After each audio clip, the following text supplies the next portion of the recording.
Thanks so much for the introduction. And I'm so excited to talk to you today, Mary Jane, about your excellent book, which I have here, which I highly recommend, not just because the cover is so gorgeous, but because it's just really excellent all around. So thanks so much for allowing me to interrogate you about it. I'm so excited to be speaking with you, Alina.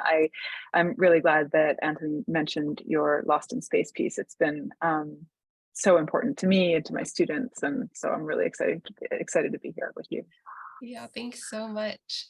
Okay, well, I guess maybe to start out, it's kind of to echo Anthony's question. So, just what led you to this project, especially like given the background of your different research, what made you think, space colonization, that's the next one?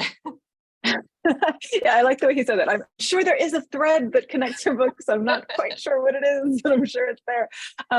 Right. So the things that I have tended to write about are primarily a scholar of religion. I do religion, and I tend to be on the lookout for religion in places where it's not necessarily obvious, places where it shows up sort of despite itself, or in spite of the intentions of the people who are circulating it. So in my first book, my Wonder book, I was looking at the way that contemporary French and German philosophy, in particular, are sort of rehashing these like old theological themes without necessarily knowing it, and we're getting these sort of new, sort of old theologies in new forms through like secular, even avowedly atheist philosophy, and that sort of carries on through the other books. And what I'm doing in this book, right, is showing that this seemingly totally secular endeavor, which is to say the attempt to push humanity out into outer space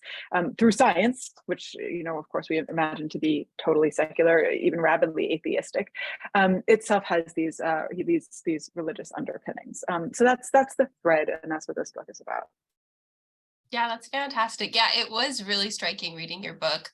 I thought, what religion? And then you read the book and you think, Right. oh gosh, you're right. This is perfect. So I wonder then for people whose kind of like background about space colonization is just sort of like hearing a little bit about Musk and Bezos and Branson in the news. Maybe you could Yeah. describe a bit about like what is happening. You subtitled the book "The Corporate Space Race." So Yeah. how is this different from like what we're used to seeing or thinking about space expansionism during the Cold War? That is a really smart question. So when I talk about the corporate space race, what I mean is corporations have always been part of the effort to push into outer space. Lockheed Martin, Boeing, right, have all sort of helped get the sort of big national space agencies off the ground, literally off the ground. But they've been working sort of at the bequest of those nation states. And Alina, I think this is where your work probably is going to come into play really beautifully. What has happened in the last 10 years or so, really like 11 years, and very, very recently, is that in the US in particular, the space sector has been increasingly handed over to private industry.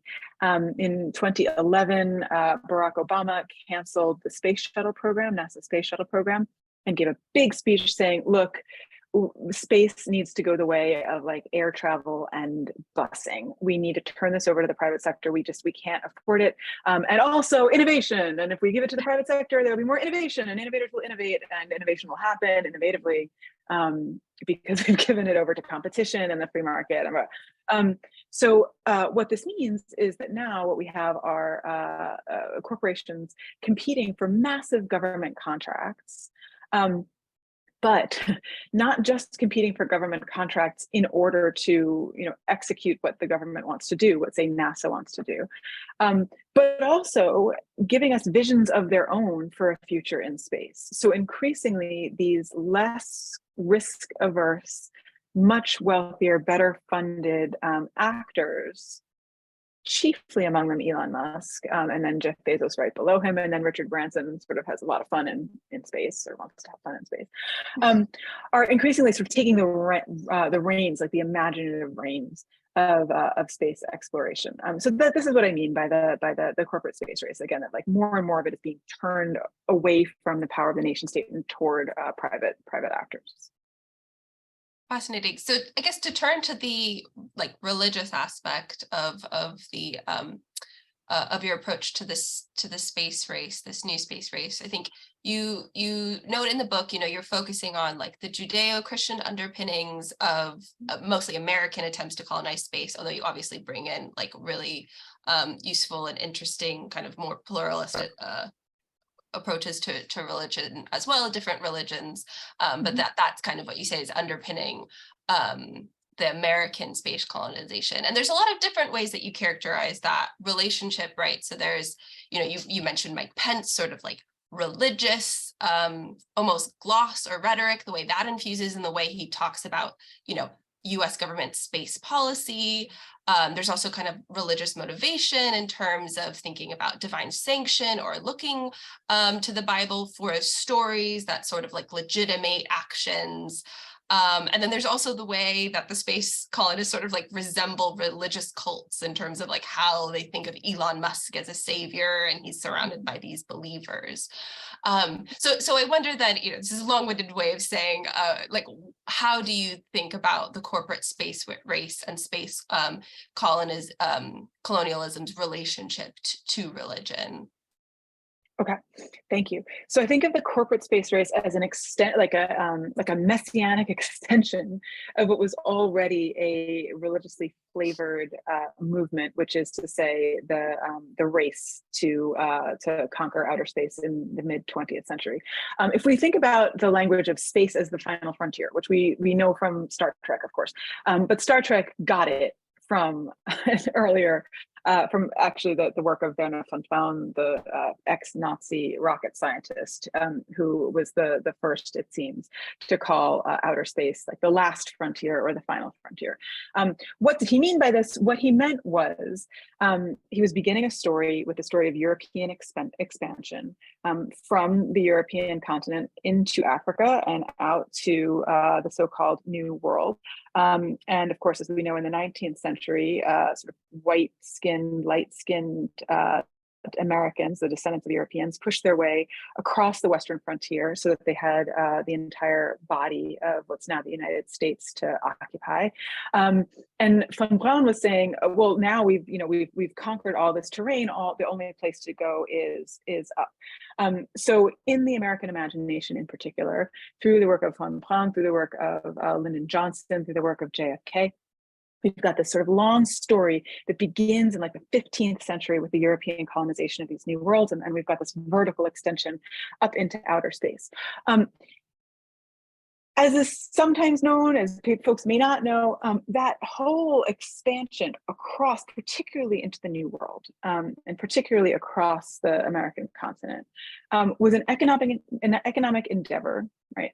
Enabled by companies, British East India Company, for example, enabled by companies, but sort of enacted by the nation state, in order to gain territory, money, land, stuff, for Europe. But the thing about economic expansion and taking new lands is that it's not, I don't know, it's a little unsavory. Like it's not a beautiful thing to get people to rally behind. Like, let's go get more stuff and make a bunch of money. You need something more ideologically pure than that. So a particular religious narrative, particularly an imperial Christian narrative. And what I mean by that is like the kind of Christianity that teams up with empire to go and conquer the globe. I don't mean all of Christianity. There are tons of anti-imperial Christians, but a particular form of imperial Christianity actually gives those lands to, say, Spain and Portugal to begin, right? Pope Alexander VI gives Africa to Portugal, gives the New World to Spain, and says, "Go convert people," so that there's a religious justification for the seizure of land. There's a religious justification. We see that same work happening in the mid-century as the U.S. is fighting in a Cold War, fighting with Russia and racing to get to the skies first. And what JFK says is not, "We're going to beat the crap out of the Russians." What he says is, if we don't make it first to the moon, all of humanity will be doomed to communism. So for the sake of the salvation of humanity, right, we have to conquer this next frontier. So it's this kind of divinely endorsed humanitarianism that glosses over all of the sort of difficulties of empire building and makes everybody feel a little bit better about it. That's like the big overarching story. And then when we get to Musk and Bezos and this sort of like rise of the corporate space effort, we start getting these more sort of fragmented visions. It's no longer a national vision. If you ask NASA why they're going to space right now, like why the Artemis mission, why are we going back to the moon, why Mars? They're like, because we have to get to the moon to get to Mars. And you're like, why do we have to get to the Mars? And, well, because we'll have gone to the moon. Like there's no real coherent national line about it anymore. What we have instead are these individual, very wealthy white guys who are saying, there's a coming disaster on Earth, but I can promise you salvation somewhere in the skies. So the religious vision has sort of fragmented into these like messianic, charismatic movements in the hands of these extraordinarily wealthy guys. Mm-hmm. Interesting. So I wonder, like, how, because you talk about like, kind of two stages of colonialism. There's like the historic colonialism where we're used to that story. Now there's this new iteration of colonialism. So how do you kind of think of the religious motivations and their differences? Because like it was really interesting, your book, thinking about like imperial Christendom as a sort of political actor. And then I don't really think of like Christian or religious communities as being a force for space colonization. So how do you characterize how those change? Right. So this is where I think it becomes at least fun for a person like me who's attuned to, again, what I call like religion where you can't really see it, like religion where it's like hiding out. Yes, absolutely. For the most part, even particularly Christian communities, right, are at this point saying, you know what, it was a mistake to ravage the earth. Let's figure out ways to steward the earth. They are not particularly delighted about the prospect of abandoning the earth for other. They're not the primary actors here. The Pope, right, the Pope himself has issued a lengthy critique of the way that capitalism destroys the earth and also the core of the earth, and is sort of begging us to do something else and to live some other way. So this is no longer a Christian story getting played out in Christian communities. What it is a kind of Christian flavored story being played out among totally secular actors. And the reason that I call it still religious is that it's got that narrative structure of impending disaster on the one hand and a promised salvation in another land that nobody has ever seen before on the other. Right, we are going to a new land. We will finally be free. Right, this problem, the promise that drove the Puritans from what is now the UK to the Americas, where you can finally be free. You can be free from the forces that have bound you. Musk is telling us that we're even going to be free from gravity. We can bounce around a lot on Mars. It's really that structure of like disaster and salvation in the hands of, again, a very sort of charismatic prophetic figure that I'm trying to expose as like the hidden religious logic here. It's also this promise of this kind of lofty humanitarianism. Elon Musk will often sort of quip back to anybody who accuses him of hoarding funds, destroying the earth, and sort of and also polluting low Earth orbit and all the rest of it, of saying, look, I'm trying to save humanity, like cut it out. I'm trying to save the actual human species, right? And this grand lofty vision of offering a long-term salvation, a kind of human immortality, right? This is what he's promising us, that humans will die if they stay on Earth. We will become immortal, we'll get eternal life if we live somewhere else. These look like pretty classic religious themes to me. Yeah, well, it's so true. It's I love Elon Musk's, what is the tweet that you mentioned? It's like, I'm trying to bring the light of consciousness to the universe. Yeah. Oh, just the light of consciousness to the universe. Okay. That's why I need $1 billion. Don't worry. So Shannon Styrone has that wonderful article that you cite in the book, Mars is a hellhole. I love it. It's Mars fantastic. Is a hellhole. If you haven't read it yet, I highly recommend Atlantic. Pretty quick read, but very, very clear about like how horrible, taking this question seriously of like what it would be like for humans to try to live on Mars. And it would be a pretty horrible undertaking, even if technologically it may be feasible in the future. So this is a question I get a lot in my research. And so I wanted to pose it to you to see what you say. which is that, space colonization is different than terrestrial colonization because no one lives in space. And the kind of underlying premise of that, right, is like, look, all the bad stuff that happened when we colonized Earth can't be replicated in space because no one lives there, right? Basically being like indigenous dispossession, genocide, displacement, all of this just can't happen. So it's kind of just a victimless colonization project. This is the technological solution to colonialism. I guess what is your response to that? And then thinking of like Shannon's article, like, is that part of the project? Does it matter that like space is not really actually livable?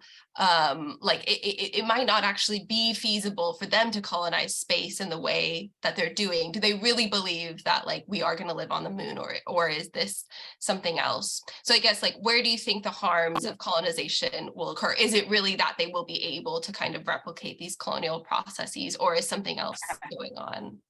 Great. So this is like a 3-part question. Let me try to get at it really systematically. It's fine. It's a great question. Everybody should read Mars as a hellhole. It's fantastic. At some point she's, going on about Musk's vision about Mars, and then she just stops and goes, Mars is a hellhole. It's a great, and it's a fantastic piece.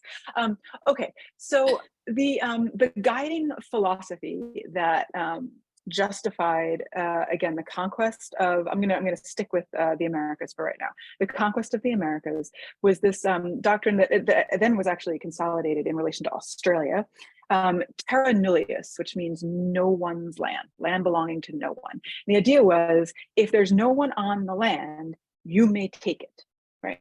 And of course, when the Europeans got into Australia, when they got into what's now the United States, they looked around and they were like, well, there are people here, so how do we take it when we're only allowed to take it if there's nobody there? And of course, what they did was they displaced, destroyed, and like dehumanized the people who were actually living there. So they said, oh, there are actually no people here, and we know that they're not people because they're not making use of their land. They haven't built anything on it. They have no governments or things like this, right? That they weren't improving the land or something like this. Even the most sort of giddy of space colonizers at this point, I'm thinking in particular of Bob Zubrin, who's the president of the Mars Society, will be like, yeah, that was a mistake. Oops. Like, there were actually people in Australia. There were actually people in the Americas. Whoops, we messed up. But for them, it wasn't a problem with the philosophy. What was wrong was it was sort of mistakenly applied. Like, we thought it was empty land and it wasn't.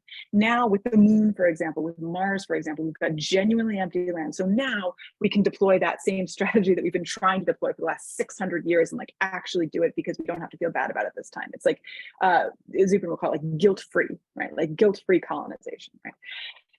Okay, so your question is, what's the problem if there's nobody there? I have 2 answers to this problem. One is,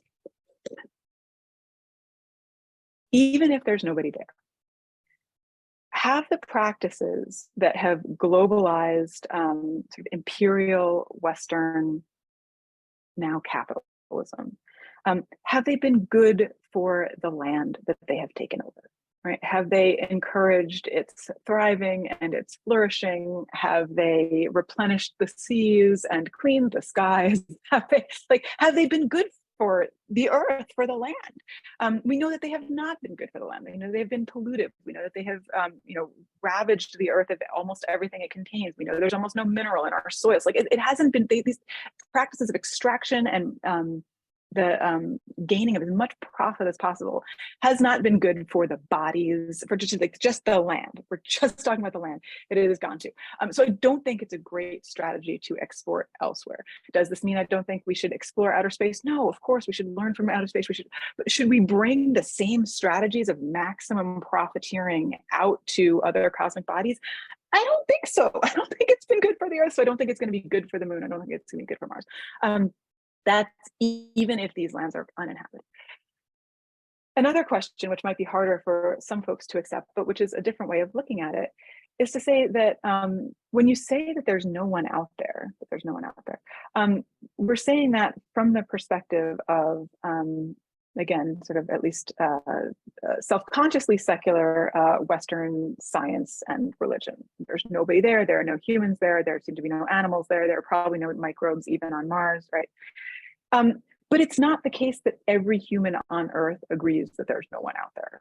There are all sorts of communities for whom the moon is alive, for whom the moon is perhaps a sibling or an ancestor or even a god or a goddess.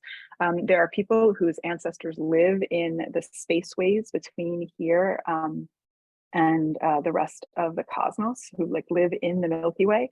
There are people who relate to extraplanetary bodies as, again, as divinities in their own right, or as alive, as persons, as kin.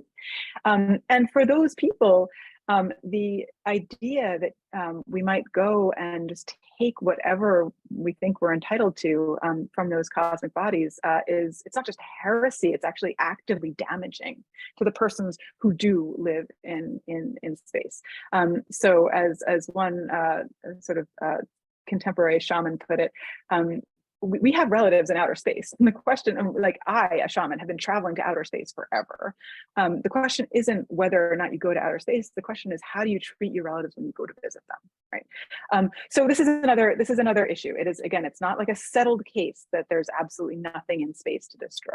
Okay, so does it matter, to get to your third question?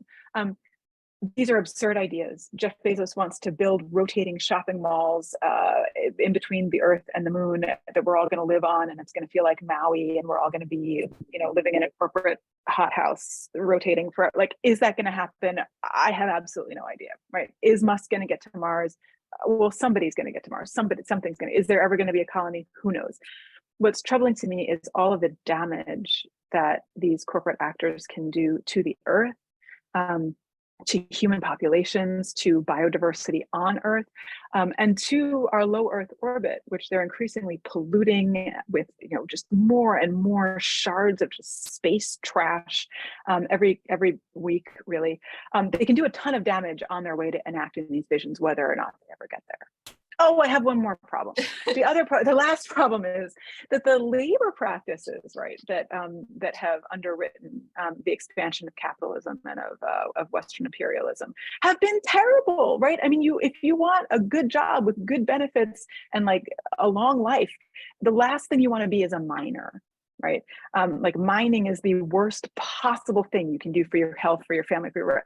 What is it going to look like to deploy people who go and mine asteroids? Like, that's terrifying. The idea of exporting these like our already severely corrupt labor practices into outer space, where you're completely dependent on your employer, not only for healthcare and for money, but for air and for water, for oxygen, is terrifying to me. So, right, again, even if there's nobody out there, what this does to workers doesn't seem like a really healthy system. Yeah, I think that was Elon Musk's SNL skit about the colony on Mars, and they lose air, and he's in charge of it. And there's a thing, and some laborers lose their lives, and he's laughing. The man's face explodes. His face explodes.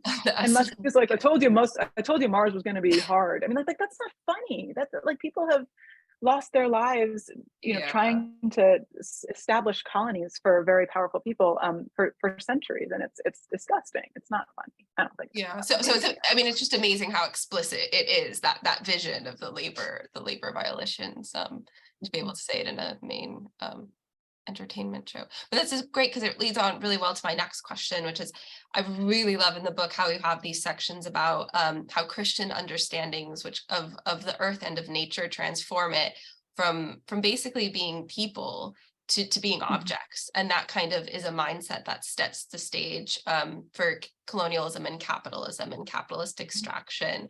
So I wonder if you could talk a little bit about that and how you see the relationship between Christianity and capitalism and then colonial capitalism.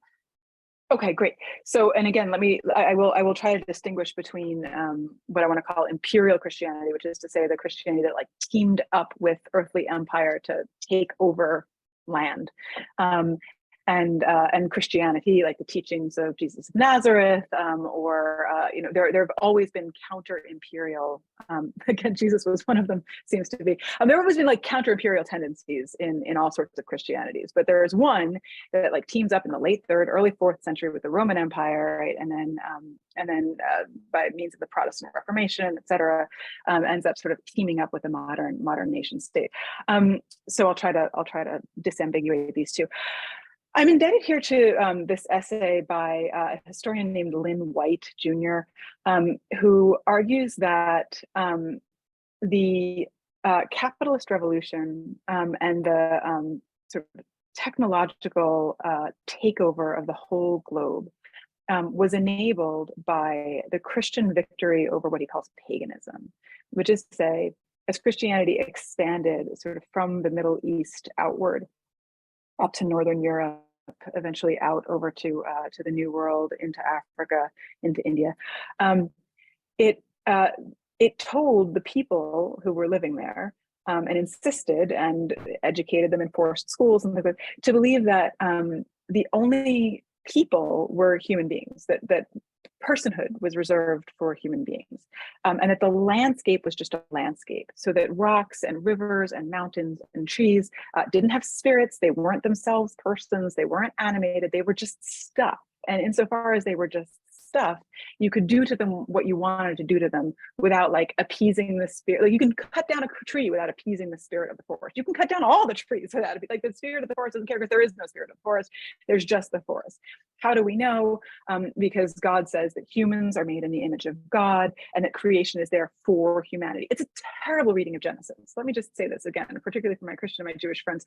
It is a terrible reading of Genesis, but it is the reading of Genesis that underwrites this sort of imperial form of Christianity that then goes on to like look at the natural world with total indifference to its own feelings, right?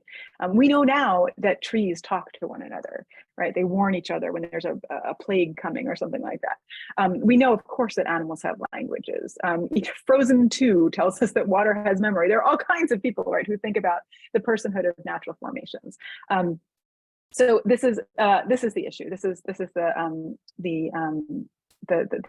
vision, I think, that like depopulates nature, and that then stays with us when we look out at the moon or Mars and say like it's just dead rock and it doesn't mean anything to anybody. It is just there. If there's stuff in there that we can take, we should take it because it's just stuff. And again, one major counter imperial voice within the Christian tradition would be somebody like Saint Francis, who insisted that the sun and the moon and the stars and the wolves and the birds and the trees and the rivers are all sisters and brothers of humanity, and that we should treat them and talk to them and respect them as sisters and brothers of humanity. And this is what the current Pope certainly says is a model that we ought to follow. Mm-hmm. The other thing that struck me about your book is thinking about the individuals, and you kind of mentioned this at the beginning, thinking about the individuals who are involved, or sort of the figureheads of space colonialism. So like Jeff Bezos, Elon Musk, Richard Branson, all those folks, they're not actually publicly religious, if they are religious, right? Like that they don't talk about it. But the person in Silicon Valley who is religious, who I don't think you mentioned in the book, but don't quote me on that in case you do, is Peter Thiel, who people don't often, just kind of make side reference to his sort of Christian faith. But it seems to me, in sort of researching Peter Thiel and his kind of views of colonialism, so he's not specifically involved in space colonization, although he's funded some groups, but is really interested in seasteading, which kind of fits with that kind of space colonial vision. It does seem that religion's very enmeshed in that worldview. So how do you see, stepping back and thinking about, I guess, Silicon Valley and like the tech elites who are kind of spearheading a lot of the space colonialism stuff, like how do you see like religion in the Valley, or the kind of secularism of these figures? So I guess so just in case it's of any interest, a good friend and colleague of mine, Jenna Soup Montgomery, and I co-authored a piece on seasteading and extra-worldly utopianism. So I always defer to her. I'm like, she's my seasteading friend. Like she's that part of my brain. who deals with seasteading. We did that for a blog called The Imminent Frame. So they're absolutely connected, and they're very similar to one another. These visions of being far away from regulatory bodies and creating new sort of lawless libertarian communities. Far from the cops, the people whom Bob Zubrin calls the cops. So this is, yeah, again, and I guess this connects us back to the Mike Pence question that you were asking before. When Mike Pence reconstituted the National Space Council in 2019, he said to them, he made this long speech ending by saying that, you know, God was with American astronauts, and wherever American astronauts went into space, God would be with them, and God was endorsing the expansion of the United States of America. And then, you know, people look at that and they're like, oh gosh, Mike Pence. And a year later, Donald Trump calls space America's manifest destiny, connecting it to this idea that God wants us to, you know, take over the continent and then take over the space. And people are like, oh yeah, Donald Trump. Like nobody listens to those crazy right-wing religious people anyway. Peter Thiel, et cetera. I don't know that there's a huge difference, honestly, between the sort of right-wing imperialist sort of neo-Christians on the one hand, and the libertarian, secular, again, even atheist, self-appointed messiahs on the other. Like the self-appointed messiahs don't have like a set of, well, they do, they have a different set of texts. Instead of referring to the Hebrew Bible and the New Testament, they tend to refer to like Star Trek and Star Wars, right? Musk names almost all of this stuff after Star Wars. Jeff Bezos names almost all this stuff after Star Trek. They have, you know, Vonnegut and like a whole, not Vonnegut, the guy I'm trying to think of, H.G. Wells, right? A whole like sci-fi tradition behind them. Like that's their canon. It's a different kind of canon. But they're like equally, if you take like a broad definition of religion, they're equally religious figures. And the reason that I think this is important is not because like I'm a religionist and I want to say like, oh, look, my job is still relevant or something like that. It's because I think that the logic is more insidious when you can't see it. And it's because as a person who studied this for a while, it seems to me that religion doesn't go away. It like bakes itself into what then come to be are just ordinary assumptions about things. Our ordinary assumptions like the earth is there for us to use as we see fit is an originally sort of mythic promise. God tells us that then gets baked into this totally secular way of thinking. And if we don't get clear about where it came from, then we might think that it's just true. It's just the case and there's no other way to think. So my venture in this book is to say that like religion's going to get you whether you like it or not. So we should see where it's showing up and decide what kinds of like values we want to have, what kind of mythic commitments we want to have, what sorts of practices we want to invent, what sort of rituals we want to have, because we're going to have them one way or another. So we should be deliberate about it. Mm-hmm. So this is my last question before I turn to the Q&A from the audience, which you kind of alluded to throughout a lot of your answers, but I really like this section in the book where you talk about the relationship between religion and science, and you say scientists often look at you strangely when you say that there's a connection between religion and science. But I love like your kind of description of scientists performing these arcane rituals in a lab, discussing a language that nobody really understands, and this like pursuit of truth for almost like and purpose for almost like a spiritual purpose. So I wonder, before turning the Q&A, so if maybe you could talk a little bit more about your thoughts about the relationship between religion and science.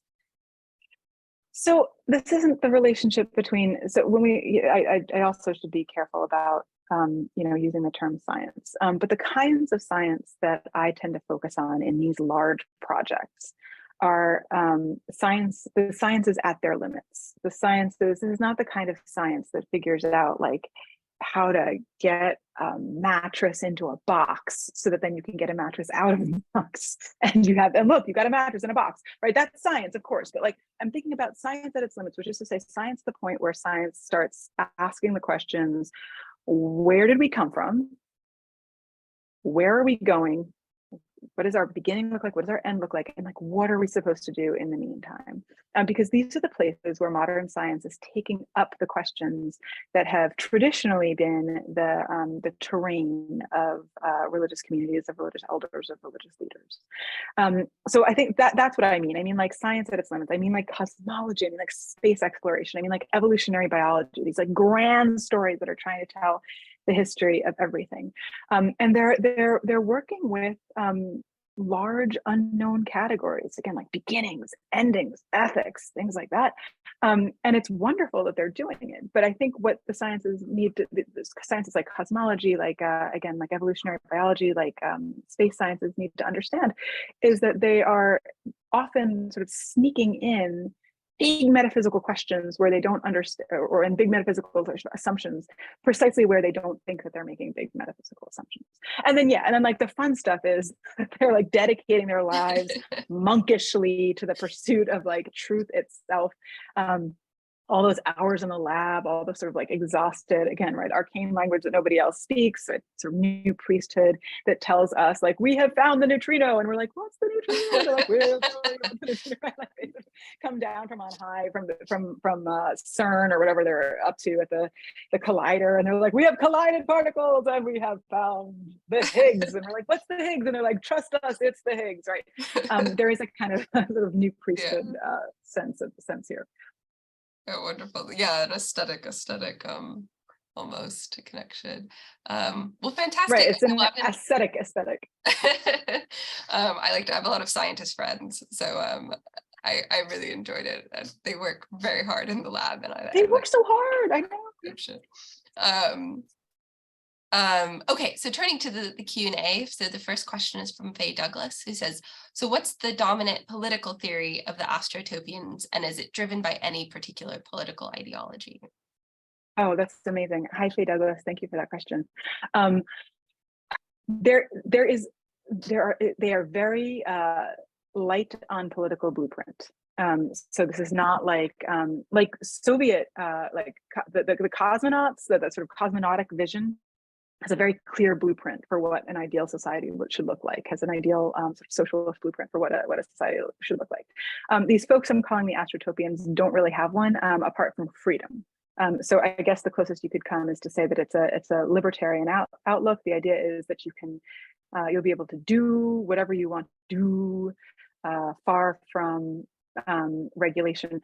I don't know if you've heard, but so Musk he's working for NASA. He's also working on his own to build this huge starship. He's also trying to get to Mars.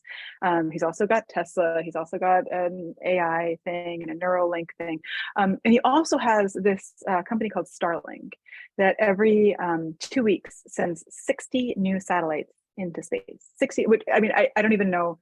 Every time I say it, I have to sort of stop again and remember that in 1956, the year before Sputnik, we had one satellite. The Earth had one satellite. That was the moon. That was it, right? And then you get Sputnik and its little twin. You get 2 satellites. And in the intervening years, there are now just hundreds of thousands of things careening at tens of thousands of miles an hour around our Earth. Elon Musk sends 60 new ones up every 2 weeks. And the idea is he's trying to build a constellation of satellites that can deliver the highest speed Wi-Fi to the most remote corners of the Earth. And again, you get this sort of humanitarian problem. It's like, I am bringing Wi-Fi to Africa. And Africa's like, no, thank you. We don't need your Wi-Fi. We just let us launch our own satellite. Well, we only need one. We don't need a lot. And he's really delivering it to mountaintop resorts in Utah and things like that. But so the Starlink, we've got all these new satellites. We're building very fast Wi-Fi.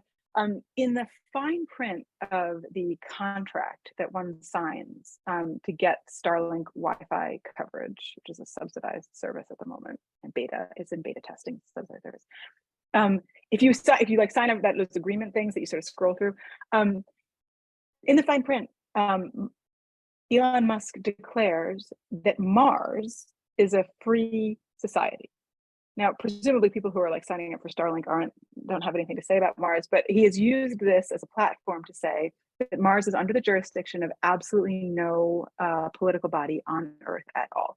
So the real program is just to break free of regulation, to break free of anything that a government on Earth might do to try to control Mars. So for what it's worth, Elon Musk has basically already declared Mars for himself, and has declared it to be distinct from any body on Earth. Interesting. Okay, so there's the next question. I'm actually going to combine two because they relate to each other. So one's from Elka Enola, who says human rights are granted by humans to humans. So the question is, how do they relate to the rights of other beings and things? And then another person asked, and I think this is sort of a follow-up to what we were talking about earlier in terms of nature, Earth as objects or people, who is asking, so would you attribute sentience to plants or planets? Oh, sorry, Okay. I misread that as plants, but it's actually planets.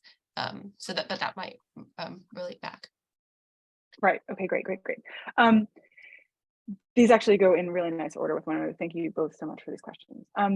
Human rights are granted by humans to humans, yes. And as you also may know, there have been throughout the globe efforts on the parts of animal rights activists and ecological activists to try to work within that framework, right? If the only rights that we are granting are human rights, and they have tried to work within those frameworks to grant human rights, personhood rights to rivers, to national parks, to large land formations. This has worked in India. This has worked in Australia. There was just a recent effort to grant personhood to chimpanzees in the US that failed. But it is a legal strategy to try to argue for personhood for non-human persons. And it's funny because on the one hand, and if there's a bit of suspiciousness in your question, I share it, because like, how on earth are you going to get like a river recognized as a person, or a mountain recognized as a person, or even a chimpanzee recognized as a person? But as you may know, in US law, a corporation is recognized as a person.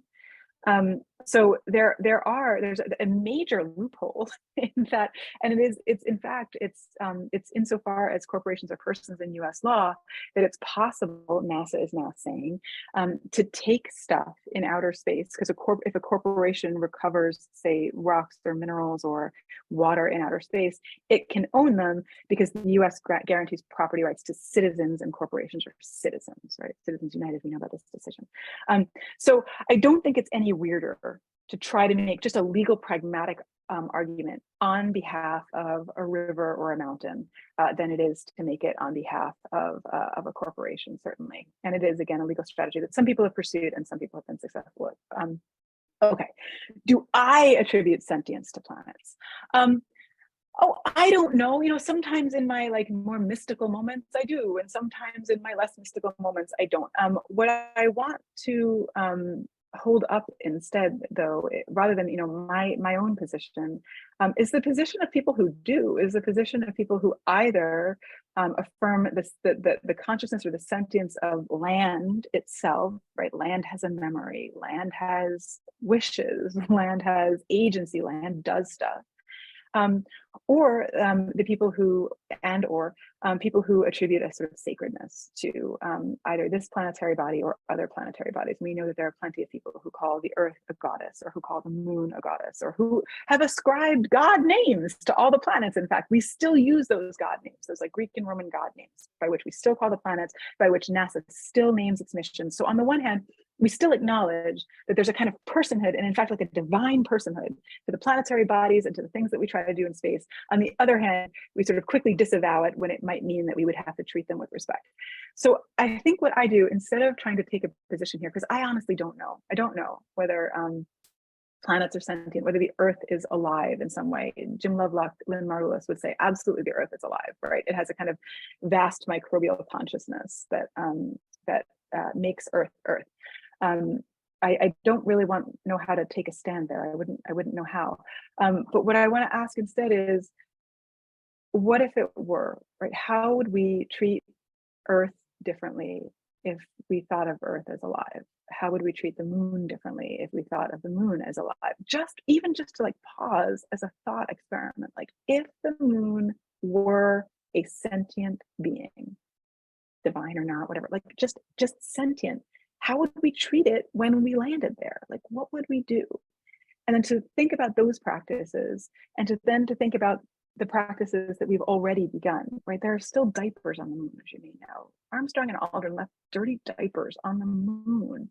There's 50-year-old feces on the moon. You wouldn't leave 50-year-old feces in a national park, but you would leave it on the moon, right? Because we think that it has no, and so for me, it's just a helpful thought experiment in order to sort of prompt us to act more respectfully toward planetary bodies, whether or not they're alive, because I think that respectful behavior, even if it doesn't make any difference to the moon, would make a difference to the people on Earth who are, supporting that work, to the workers on the moon who might be on the moon, to the communities that we're trying to build. It just seems to me to be a more productive possibility to entertain than the assumption that it's just dead and we can do whatever we want with it. But I don't know. I have no idea. Yeah. Okay, I'm going to combine two as well so we can get through all the questions and these go well together. So the first question is from Ian Crabe, who asks, do you believe that uninhabited cosmic bodies like the moon have rights or interests that override the potential benefits to humanity that colonization might bring? And then follow up with an additional question from someone else who says, do you have thoughts on the enormous cost of establishing a colony on Mars and how it might affect us here on Earth? Right. These do go well together. Potential benefits okay. and costs. Yeah, benefits. Right. Okay. So does the moon have rights that override the potential benefits? So this is the thing. I don't know what the potential benefits are of, say, colonizing the moon. At least those potential benefits shift depending on whom you ask, right? If you ask, say, right-wing politicians, the right-wing politicians will say, well, we have to get back to the moon because the moon is the ultimate military position, right? If we have control over the moon, we can bomb anybody we want on Earth from any point, and that's very important. So if I'm asking that question, yes, I think that the moon has rights that override human militarism. I think everything overrides human militarism because I hate human militarism. So this is just me. These are just my, right? This is my own ethical perspective here. Other folks will say, no, it's important to, so that usually the left-wing politicians will say, well, yeah, military position, okay, but they don't tend to talk about that as much. What they talk about instead is settling the moon so that we can establish bases on the moon, so that we can use the moon as a launching point from which to access asteroids in order to mine them, and from which to access the next planet we're trying to get to, which is to say, for almost everybody, Mars. The moon has a much lower escape velocity than Earth does, so it's a lot easier to get off the moon, to take off and land from the moon than it is. It would be if we had the technological capacity to do so, right? To take off and land from the moon than it would be from Earth. And then when you ask, but like, why are we settling the moon? The answer is, well, in order to get to the asteroids. Why do we want asteroids? Well, in order to recover all of the minerals that are in the asteroids, these very, very precious, very expensive minerals. Why do we want the minerals? Because of course, it's too expensive to bring them back to Earth. Like, we couldn't even bring Aldrin's diapers back to Earth. We're not going to bring tons of like gold and titanium back to Earth. What are we going to do with it? Oh, well, those things are going to be used in situ, in like on site, on the moon, for example, to make more rockets and make more. And you're like, but why are we making more rockets? Well, to expand the economy. But why is there an economy? Because we need to take off to go to Mars. Why do we need to go to Mars? To expand the economy. Like, I can't find a way into this circle. I don't know. And so if there's a better explanation, then we need to make money in space in order to make money in space. Once we get that explanation, then I think it's at that point, Ian, thank you so much for the question, that we can weigh it against the claims that the moon, that asteroids might have to their own stuff. right? And then we can say, look, it may destroy the appearance of the moon to human spectators forever, but we're going to have to do it for this greater purpose. I'm just not quite sure yet what the greater purpose is. And I have to say, if it's probably clear, I don't really buy the salvation of all humanity route, because of the vast scores of people who will have no participation in this project whatsoever on the one hand, and the immense difficulty of it and the overwhelming likelihood that everybody's going to die in a Martian colony on the other. So like I don't so far I can't quite figure out what the benefits are.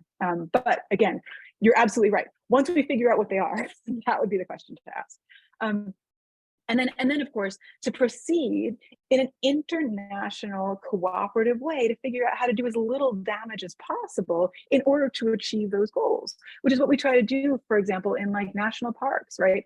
Okay, look, the trails have to be cleared. How do we do it so that we can ensure the livelihood of this forest and the well-being of this terrain, and also do what we have to do for our own purposes? That would be the issue. Right now, we don't have any such international body. We don't have any kind of collective unit that could make those kinds of decisions. So at the moment, to my other friend whose name I missed, I'm sorry, about the cost of establishing colonies on Mars, right? This is where you get back to the sort of, I know that there was some talk about Whitey on Mars Whitey on the Moon, sorry, now it's Whitey on Mars, Whitey on the Moon in the chat. It's not clear to me that the extraordinary wealth that we need to send human beings into space to live there permanently, which is very different from like sending uncrewed missions to learn and to understand it. To send human beings into space to try to live there is defensible, given that there is no clean water in Flint, Michigan, for example. I don't know how you justify that, except, and I did see also somebody mention long-termers in the chat, except by this very strange logic that says something like, well, if we move out into space, we could get 1 trillion people, and that would be more than the 9 billion people we currently have. Therefore, ensuring the existence of 1 trillion people is more, which is to say better than ensuring the well-being of the 9 billion people we have. Therefore, we should give all of our money to Elon Musk because he is hypothetically saving 1 trillion people. Whereas if you were just to give clean water to Michigan, you would only save a couple of million, and that's not enough. That's not numerically sufficient. So to kind of to ask the last 2 questions, and I've been saving these for the end, because I think it'll be a great wrap-up question. So Sophie Collins asks, if you were to imagine a hopeful model of space exploration or an equivalent term, what would that look like for you? Who would the actors be, and any thoughts of how we move towards it? And then Natalie Trevino asks, could you please speak on possible other religious concepts that affect space exploration? And did you find other spiritual traditions that may make for a more equitable future in space? Fantastic. Yeah, thank you, Alina. These questions go really beautifully together. Thank the audience. More, yeah, thank you both.